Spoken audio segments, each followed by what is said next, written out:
Hello. Thank you for watching Bougie Bayou Witches Podcast. My mind run deep in my thoughts when I didn't have it. Sleeping on the floor, wishing it was a mattress. Now I'm in Hollywood with actors and actresses. Where everybody bougie, latest trends and fashions. I'd rather keep it a buck, 100 if you ask me. I was trying to pay the bills just like last week. Hi, I'm Tony. I'm with Bougie Bayou Witches Podcast. Of course, you know I'm the host, and I have some guests here, and this is Nisha. Cue the Alchemist. All right. So today is our episode 18, and we're talking about why do people stay in toxic relationships, marriages, friendships, just why do people stay in these toxic situationships, relationships, marriages, or friendships? All right, so I'm going to go ahead and get started. What constitutes a toxic relationship to you? Read that question one more time. Q. Okay. When it comes to toxic relationship, is one when you have somebody that's jealous of you, and want to battle with you and take you as more of a challenge of an opponent instead of working together as a team, and also not able to communicate in a way to where it's being reciprocated in a way where your energy and your peace is being, in a better way of being positive. Right. So it's always an argument or something crazy or something comes up out the blue out of no particular reason. And if there's no resolving it, it's really toxic, honestly. Or when they do things blatantly just to do it and just out of, knowing that they could do it and get away with it, that's toxic. Straight up. It's toxic. It's toxic. Okay. So, all right, Nisha, what constitutes a toxic relationship? Being manipulative to each other, the petty tit for tat is very toxic. Instead of being physical, it's more emotional abuse and toxicity, where I have to do this to make you understand, or you need to get my point of view on things. And then it's always control. Nobody's going to be above me or better than me, and if it wasn't for you, you wouldn't be with me. Toxicity. And then too, sometimes you're just scared to leave because if you go to somewhere else, you may feel the same. You be in the same situation. I don't know. I feel like what constitutes a toxic relationship is just sometimes people get used to that toxic relationship. They get used to the verbiage.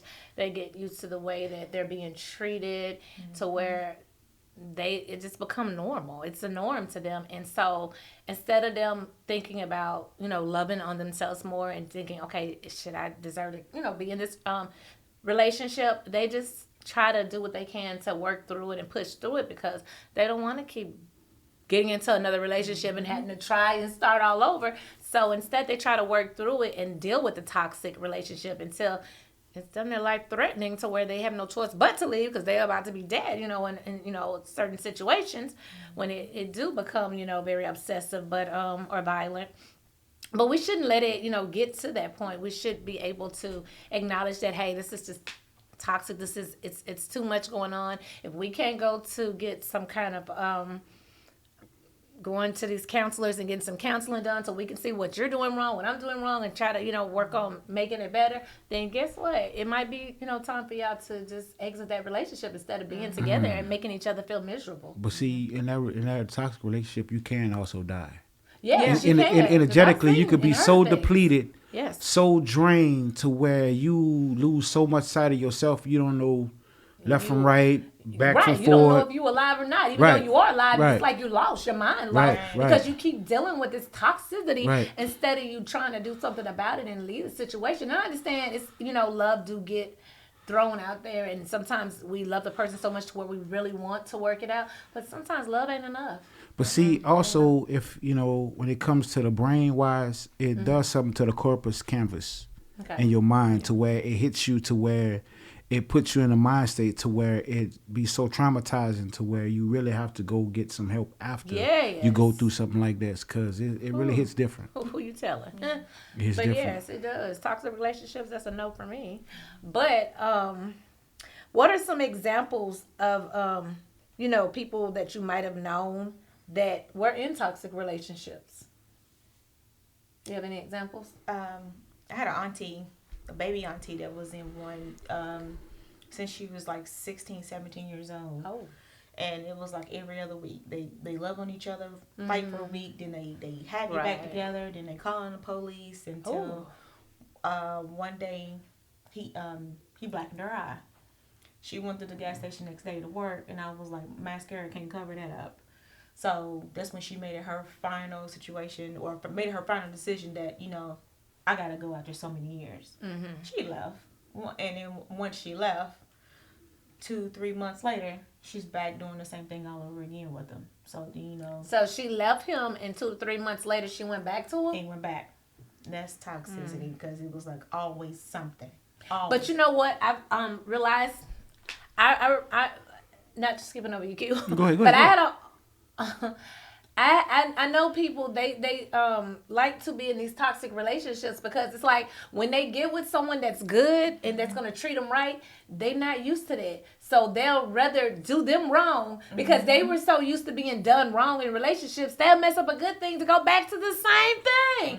It's like, hello, do you like that toxic situation? If so, then just continue being with someone toxic. But my thing is, you can't expect him to be perfect or she to be perfect because you keep running to that same situation versus trying to choose someone different. It's like you're attracting the same thing over and over and over. Because see, some assignments that you're assigned to people to help them, you know, be a catalyst to help them grow, to help them be pulled up into a certain level too, especially if they ask for you in a certain way. So some people ask for certain things, don't know how to really treat it, you know, or never had it before. So you have to understand that how a person going to be able to treat you if they never had it before, especially if you was one of a kind in that person's life. So where when you go through the experience with that person and they lose you, they might, you know, fill your spot, but you become non-replaceable. They look for you all over. And you only get that probably that once in a lifetime of that person that you never had before. Wow. And you go looking for that person. That once in a lifetime yet. You go looking for that person in every person, and you can never find that person, and you want to try to come back to that person and be like, oh, I'm sorry, whatever. But then again, when the person are really seen what they've seen in you and they can't unsee it, they can't go back down that road no more. So it's part of my experience, you know, dealing with, you know, someone I was just, you know, I was sent to, you know, to do some things different, but they didn't see it that way. So, you know, touche. It's on them, you know. Yeah, I totally agree. Okay, so how do toxic relationships differ between romantic partnerships, friendships, and family dynamics? Q. Well, when it comes to that dynamic, when the partnership, you just have to learn how to talk to each other. Even when it comes to friendship, because the thing about it, you got to become your lover's friend, you know, in order to become great lovers. You know, so, because the thing about it, you know, basically your best friend, you know, so you should be able to go and talk to that person about anything or without any judgment or get looked at any different, you know, we can sit down, laugh, joke, or talk, whatever. But when it comes to, you say with family too as well, right? Yes. So with family, some family not going to understand. Because some family never reach that point to when it comes to the fathom around their brain to even understand, well, what are you doing? So it becomes a norm to them to where they would never understand it. It's out of their worlds, out of their... Family just like that toxic energy. Yeah. That's just how they are. But, and it's crazy because like the trauma bond that they get from it, they figure it's love, but it's really not love. It's really the part of... So true. They feel like that's love. And they feel like, you know, being attached to the trauma, because he hit me, he loved me. Yeah. Because she hit me, she loved me. If he don't hit me, he don't love me. Or if he don't yell at me, choke my neck, grab me around the neck, that means he don't love me. Right. So that all stems back from where you got to really go into yourself and do the work and understand what real love is, what it really is. And nobody, you know, some people don't want to do the work. You know, people want a handout because with the work it requires change, and some people so complacent they don't want to change. They don't want to change. They don't want to change. They want to stay the same way. Exactly. Same. So they're stuck in that thing called they're going their way because they don't want to sit down and do the change. They're stuck in complacency. So and life could be much easier once they follow the change and not knowing they can do the same thing to help somebody else. But people are just very selfish.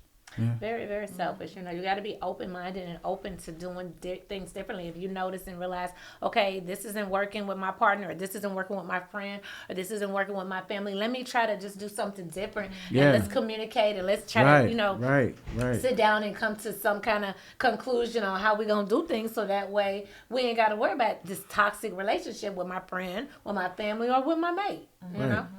So, yes, I totally agree. Okay, what psychological factors contribute to someone staying in a toxic relationship? I know, right? No way out. It's nothing psychological about that. It's just finding a way out to get out of it. Because like I said, when you get that trauma bond and you get stuck to that thing and you figure that is love, and then you be scared to step outside of the thing that you thought was love, and you be scared that you're going to meet somebody even worse, or you just be stuck on that part of like, man, she really loved me. I ain't gonna find nobody else that love me the way she loved me, because she does this or he does this. They're plural to what is totally abuse. But people get stuck to the abuse and figure the abuse is love. But. And then sometimes some people, you have to understand, their comprehension level might not be the same. So some people might not comprehend like how we will. We'll know that, okay, we're gonna walk away from that, but they might not know how. They might think slower. You know, their response and the way they handle and deal with situations might be slower. So they might feel like, okay, this is, you know, the norm. This is okay, you know. When in reality, they need help. Because see, like but they don't know how to. Some of the trauma affects you mentally. It really keep you mentally stuck. It keep you in bipolar, It keep you in a mental prison to where you feel like, okay, now I have to deal with this. Now this is love. This is what it feels like. This is what love feels like. But it's really not love. But you get it so mixed up to where you thought it was love, but it was fake the whole time. Especially if you keep getting in the same, you know, relationships, friendships, back to back. It's a hit. You're gonna think, okay, that's the It's norm. a hit. It's a hit every time, you know. And then, you know, you have to reflect because you attract what you are. If Right. you're a toxic individual and you accept toxic, you're Right. going to keep attracting So- toxic people so- until you decide to change. When you go through the dark night of the soul, you do the shadow work and you go into yourself within and you change that and you heal from childhood trauma. You healed everything that whatever you're reciprocating out after that, which is self-love, you go get the same love back whatever you reciprocate out. Mm-hmm. And that's so true. That's why until you actually sit here and learn how to love yourself, how you going to sit here and love somebody else? And you don't love yourself. You don't love yourself, so you're going to allow them to do all kinds of things to you because you don't love you. Because I know once I start loving me, I wasn't putting up with a lot of Oh, man, it hit different. Like, I'd rather be by myself than the be boundaries with someone, on you know? 1,000. You know what I'm saying? I don't have to feel like You I know? got to add somebody, you know, in my life because I need my bills paid. I need this and that. No, that's when you get off your butt and you do it yourself. Well, so that way you ain't got to depend on no man to do it for you. On this journey. I mean, if they helping you out and y'all both going in together, it's a different thing. But, you know, you got to be able to take care of yourself. So therefore, if you're having problems in your relationships and you got to get ready to exit that door, you're going to know how. And you're not going to be like, well, I can't leave him right now because he's paying all my bills or he watching my kids. Or I don't have no money and he is the money supplier. But don't get me wrong. Being in a toxic on relationship this journey that we're journeying, who wouldn't want to really be loved? Like, for real, on a platonic level, on a level of intellectual, you know, type of thing to where you can understand really just to really gel with each other, really to understand each other. Yes, you do. We all do. But at the same time, you got to be able to have the discernment and the intuition to find out who that person really is, you know, before you even interact with it. Because it's work. Yeah. Trust me, it's work. It is. What about you, Nick? To back off of what everybody said, it's true because you as a person have to choose where you want to be. And at the same time, if somebody's brainwashing you, telling you that, you know, nobody's here for you like I am and nobody's going to be with you the way I am and all this such and such. And you ain't going to find nobody like them. Right. Like, I take care of you. I made you. You know, that is, it's just all toxic. So you do have to be careful who you're with, who you're around. And then not only that, you need to keep yourself grounded. And always listen to your intuition. Yes, because that verbal abuse can mentally mess you up. You can start thinking they're right. Yeah. Especially when they're constantly telling you you ain't nothing, ain't nobody gonna want you, you this, that. You start hearing it so much, you start sometimes believing it. You know what I'm saying? So then once you start believing it, then you start having that lower and lower and lower self-esteem to where you gonna feel like I'm nothing. Nobody's gonna want me. I might as well just accept what I'm in and just stay in it and deal with all this toxic stuff and just deal with not being happy. And and I'm sorry, I love being happy. Whether or not it's with someone or by myself or with someone, I want to be happy. I can't, and I refuse to be unhappy. Now I understand, in relationships, you're gonna go through problems. You're gonna, have things. Work it out. But if 24, I mean, put it like this: if you having more problems than having good things, if you weigh the pros and the cons, it's not gonna work out. It's time for you to either try to get some counseling to get some work done. If that's not working, then it's time for y'all to sit down and discuss what y'all next steps are. Because why keep being with someone and you're miserable? Why? It's not healthy. You thinking it's healthy, but it's not. It's mentally messing you up in the inside, and it's got you stressed out and going crazy. And it's like, why? Do you want to sit here and just destroy, your life and everything just because you're unhappy? And you want to put up and deal with something toxic? Like, and it's crazy. I've been through a physical, I'm sure a lot of us been through some toxic stuff in life. in life, and it was just like, man. And you sit back and after you done grew and after you did the shadow work and after you done did all the work, you look at it like, wow, I put up with all that. Mm-hmm. All that I went through, and it's like, I should have been left a long time ago.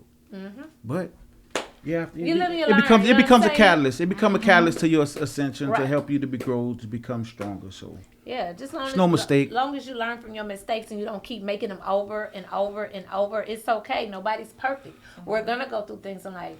But it's just about learning from that and not continuing to make the same mistakes over and over and over. Mm-hmm. That's when it ain't nobody's fault but yours, because you keep making them same mistakes over and over and over. You know better, So, yes. Okay. How does fear of the unknown or fear of being alone contribute to staying in a toxic relationship? How do you feel like that fear of the known or the unknown basically contribute to being alone and staying in a toxic relationship? Well, it comes with the codependency. Because, see, people be scared to be alone and scared to do the work to go, to go within themselves to become a greater person. But sometimes you have to be alone. But really, at the end of the day, you're not alone. Yeah. Let's be honest, you're not alone. Yeah. So you might have that fleshly to fleshly body person that you don't have around you, alone in that area, but in the spirit, you're not alone. Right. So we have to understand, like, get off the codependency of the flesh to flesh type of thing and get with your spirit team, get with your ancestors, and to go within to do the work that you have to do to get to yourself. Because sometimes you have to take that spot to get to yourself, to find out more about yourself. Because people think we go around here thinking that we know everything about ourselves. No, you don't. No, we don't.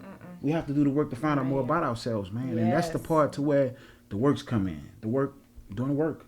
So going within and getting to yourself is the best thing ever. It was the best thing ever for me, because it helped me discover things in myself that I had to rewire, rework, and redo over, tear down, and rebuild. And I found greatness. I ain't gonna lie, I found greatness. So I feel like a lot of people do have that fear of being by themselves. They'll rather just stay, in a toxic relationship because, again, they might not be used to having to pay all the bills by themselves. Mm-hmm. They might be afraid that they're going to have to struggle, or might have to go back and stay with mama and daddy or auntie or uncle or grandparents or a friend or a family member, So they don't want to do that. They feel like everybody's going to be pointing fingers and talking about them, or they might let their pride get in the way. So they'd rather just sit there and deal with that toxicity versus going out and venturing on getting on their own and just trying to, get themselves together before they do get into another relationship. A lot of people don't like to be by themselves. They rather just deal with BS and be with someone and keep remarrying them and this and that, just so they don't have to, be by themselves. They rather be with someone. That too, take care of responsibility. They rather have that other person than get out here and be independent and do it by themselves, because they're so used to being codependent on someone versus getting out here and being an independent person.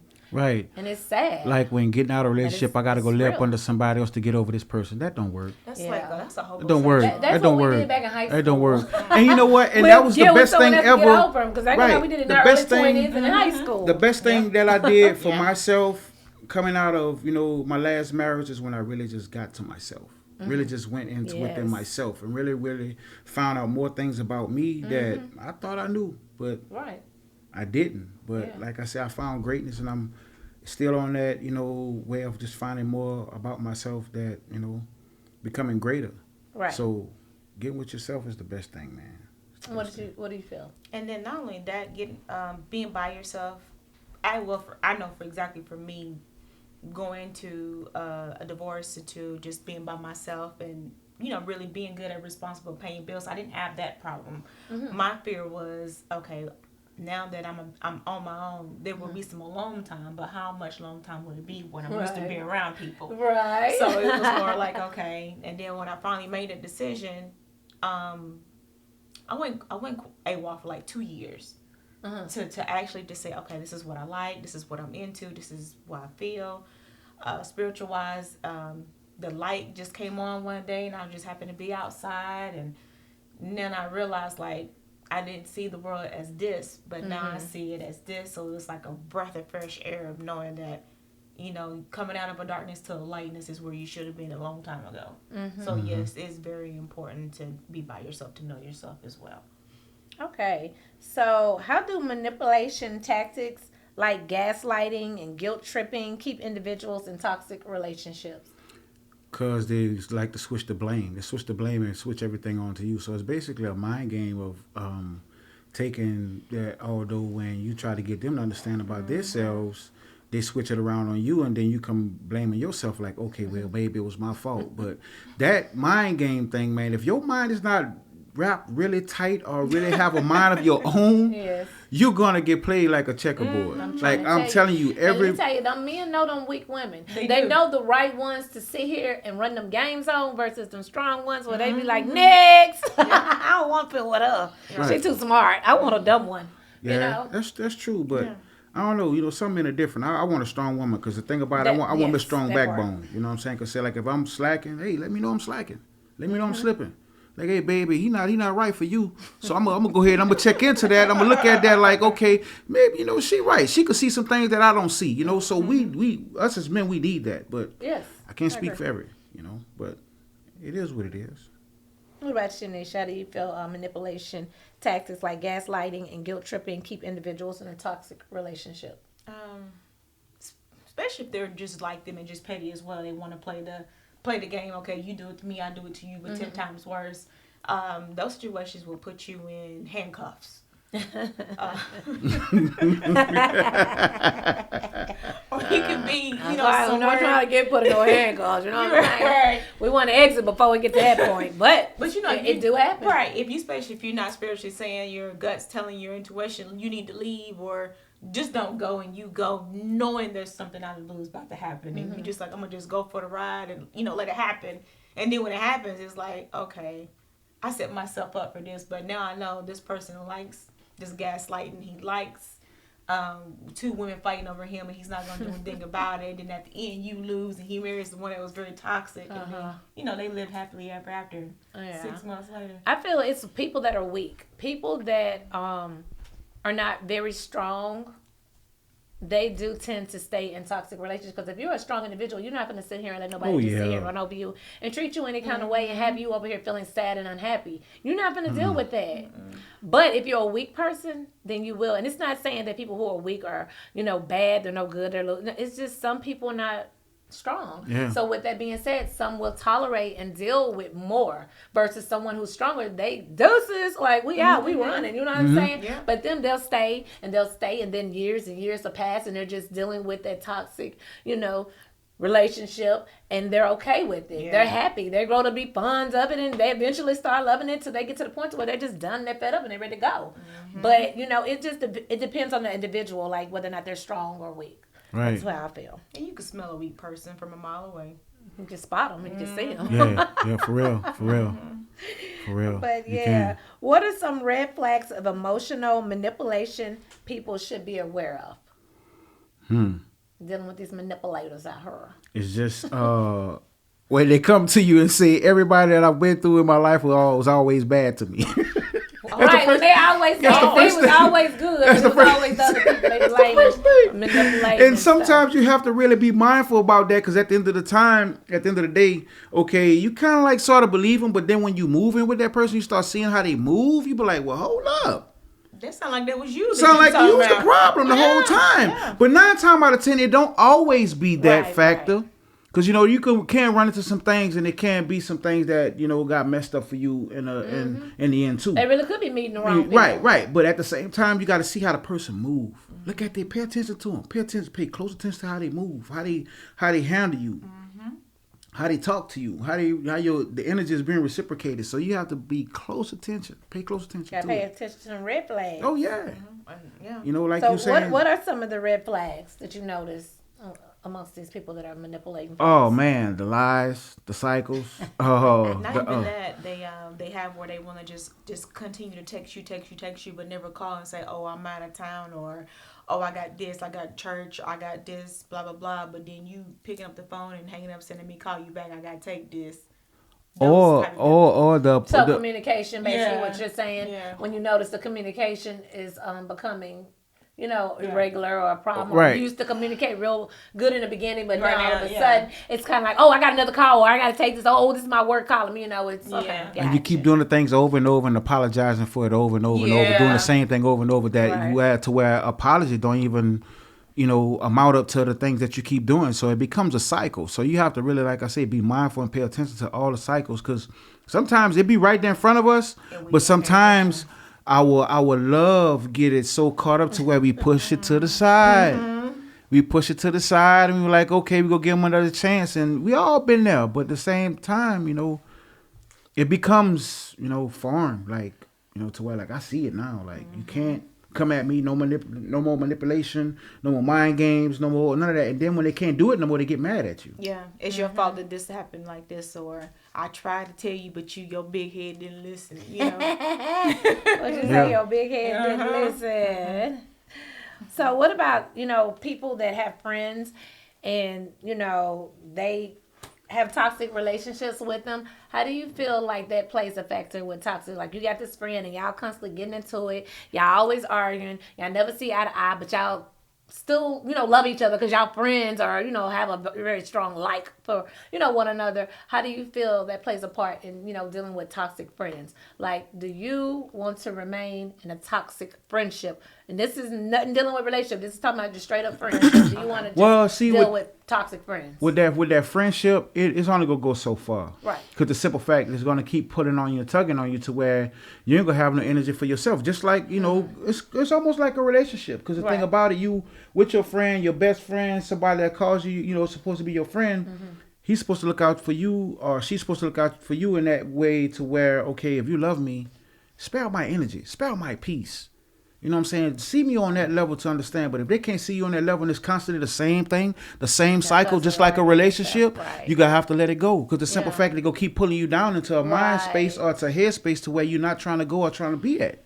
So you steady pulling on me. So I'm sorry, I love you, but I'm going to have to just let you go. Okay. What about you, Nisha? These past couple of years, I do the ghost thing.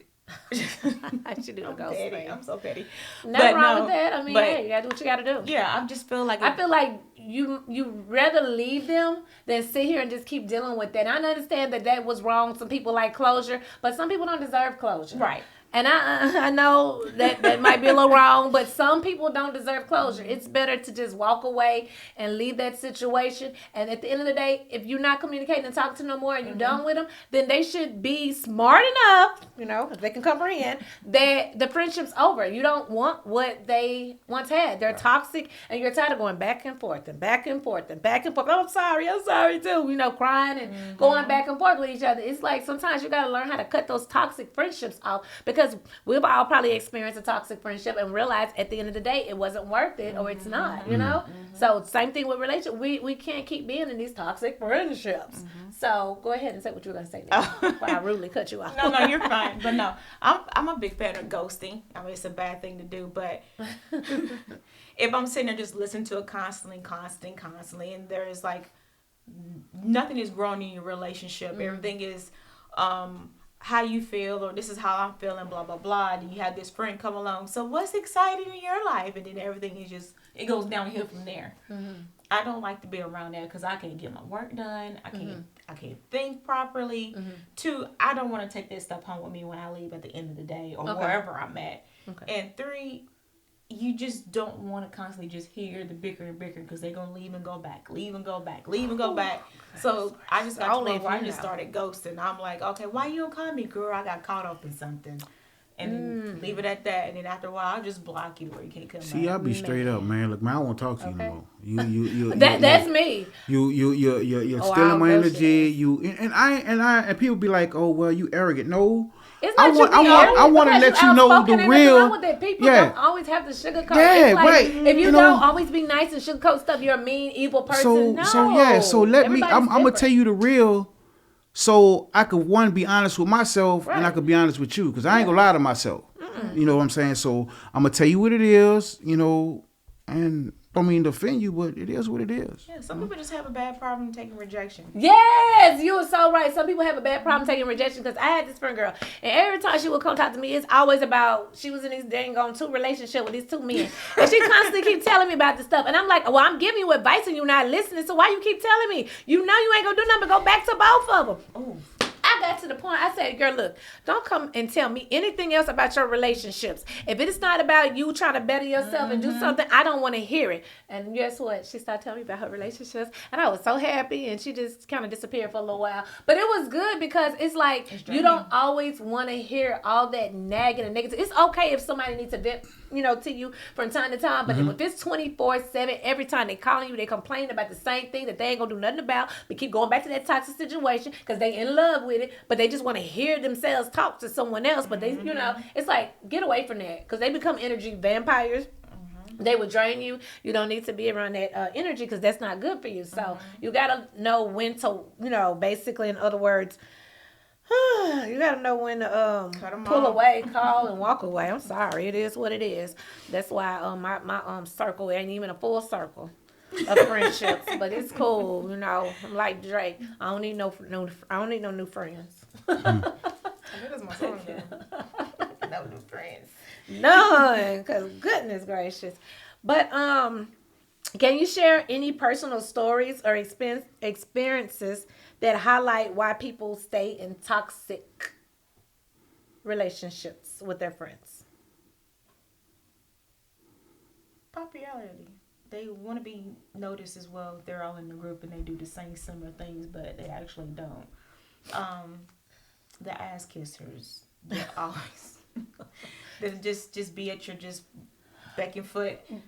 But you know what? To back you up on that, popularity. You know how people put their relationships and all their business and stuff on social media. They trying to sit here and impress social media when they know behind closed doors they not getting. It's raggedy. It's okay. It's tore up from the floor. Like, why they on that front like their relationship's so good? Tore up from the floor up, man. Like, just because I got this person on my arm, I look good out here, but when we get home, we about to have a drag down fight. Yes. You sleeping in that room, I'm sleeping in that room. But okay, we rehearsing it. Right. Okay, you know what? When we go out, we gotta look this way, that way, that way, this way. You have on this, I have on this, and we do this like this here. You put your arm around me, I hug you, this and that. You gotta be like this. Situation. Man, it's time out for all that, man.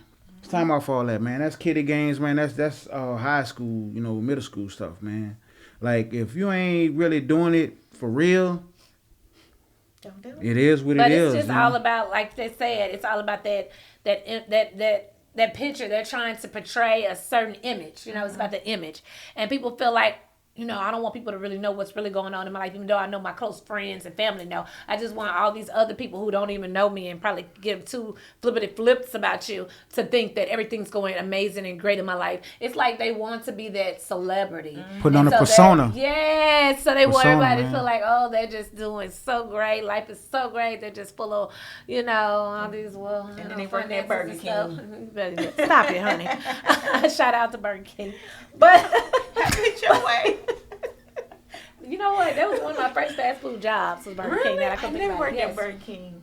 I did McDonald's. I was that fast food queen driver. I'm telling you, baby. They're like, Tony, we want you to work and drive through today. All right, I got that it. Light better stay you got, but you got to understand when you doing that, you got to be good with multitasking. Not everybody got good minds. I had a good one. You kept yours under a minute and up under a minute too. I knew how to talk real fast, and I knew how to take their orders and multitask and take their money and then give them their drinks and give them their food and then keep on taking their order. Like, you got to know how to multitask. Yeah, and a lot of people don't know how to do that. All they know how to do is do one thing at one time. I know how to do multiple things at one time. Yeah. And you know what? Somebody had told me there's no such thing as multitasking. Man, something wrong with them, because yes, it is. I multitask all the time. I be texting, working, writing, watching TV. Yeah, man. I was like, man, you multitask every day. I'm trying to tell you. I need that one job. I can rub my head, pat my stomach, and stand on one foot at the same time.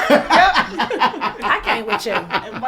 Okay, y'all. So, what advice do mental health professionals offer to individuals that are in these toxic relationships?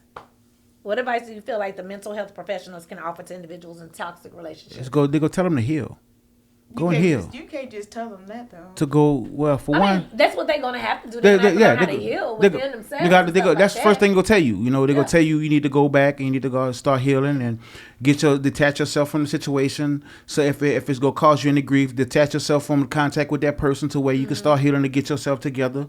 You know, to where you can start be able to face things on your own, to where you can be able to have the mindset to be strong enough to withhold to even stay in contact with that person.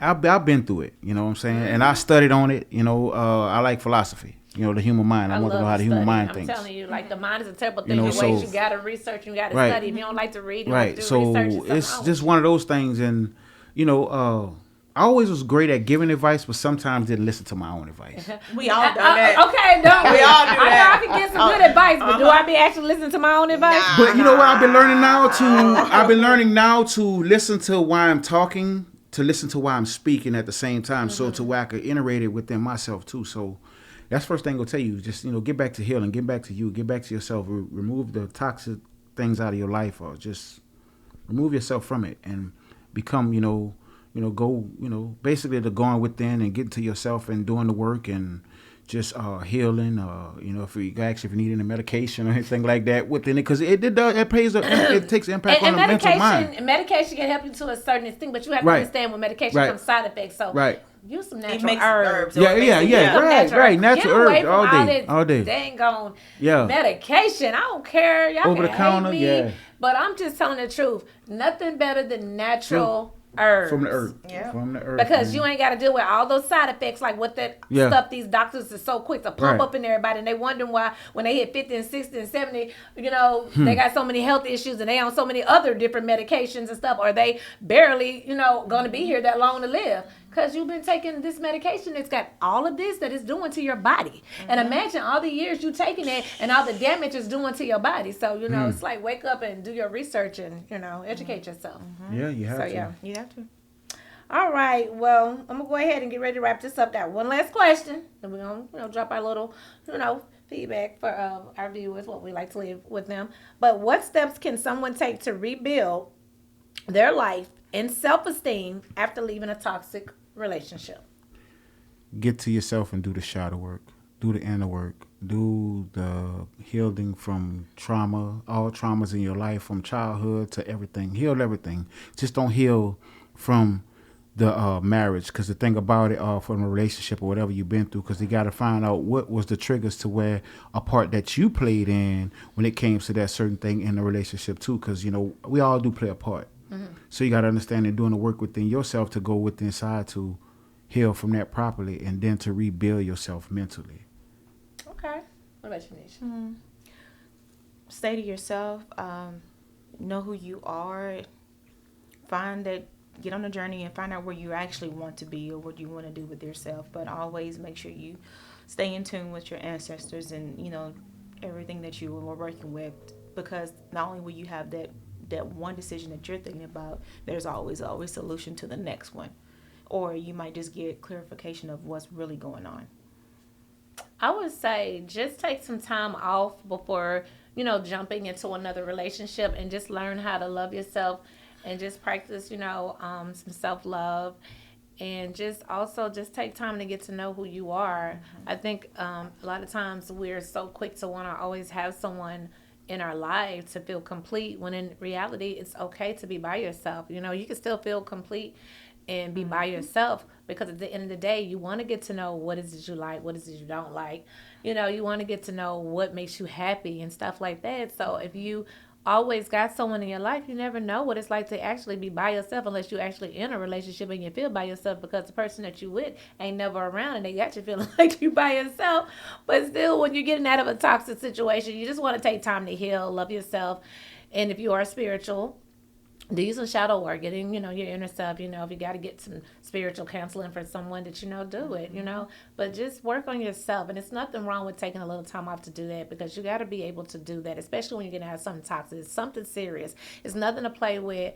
And, because it can be life-threatening. I've known people to die in these toxic relationships. So this is something that I'm serious about. I'm not, on here being funny. I'm being serious and being for real. If you're in something toxic, start thinking twice. Think about trying to go to counseling, or think about if you need to exit them doors before you won't be able to walk out that door. Mm-hmm. All right, so what feedback would you like to leave for the customers? Okay, customers, but for our viewers. I'm thinking I'm still at the store. Well, one thing we understand when we're in a relationship or anything that we're going through is not a loss. Right. We thinking it's a loss, but you're learning how to win again. Even if you think you're taking a loss, but you're learning something from it to reiterate yourself to learn how to win again in life, period. Mm-hmm. And there's also nothing wrong with a fresh start. Sometimes we just need to relocate and find out who we are in a different environment. Mm-hmm. That is really good. And I would basically say, don't stay in a toxic relationship or friendship or marriage. If you're not happy in your marriage, if you're not happy in your relationship, if you're not happy with the friends that you have around you, do something about it. Mm-hmm. I know it might be easier said than done, and I know actions speak louder than words, but you can do it. Mm-hmm. Sit down, write down your pros and your cons on this friend, write down your pros and your cons dealing with your husband or your wife. Write down your pros and cons dealing with your relationship if you're not married, and decide whether or not you want to do what's best, or if you want to go ahead and stick it through and try to, work on getting some counseling done, or just communicating and working things out with that person. But you don't want to continue to be with someone that is toxic and someone that is going to have you unhappy, because at the end of the day, your happiness comes first. And if you constantly keep putting someone else before you, then you're just only hurting yourself. Mm-hmm. And at the end of the day, it's going to mentally mess you up, And so just think about the things, especially if you're in a toxic relationship, friendship, or marriage. And all I can say is until next time, drop your feedback down below. As always, like, share, and subscribe. And until the next episode, bye. My mind run deep in my thoughts when I didn't have it. Sleeping on the floor, wishing it was a mattress. Now I'm in Hollywood with actors and actress, where everybody bougie, latest trends and fashions. I'd rather keep it $100 if you ask me. I was trying to pay the bills just like last week. I was trying to sell a deal just like last week. Trying to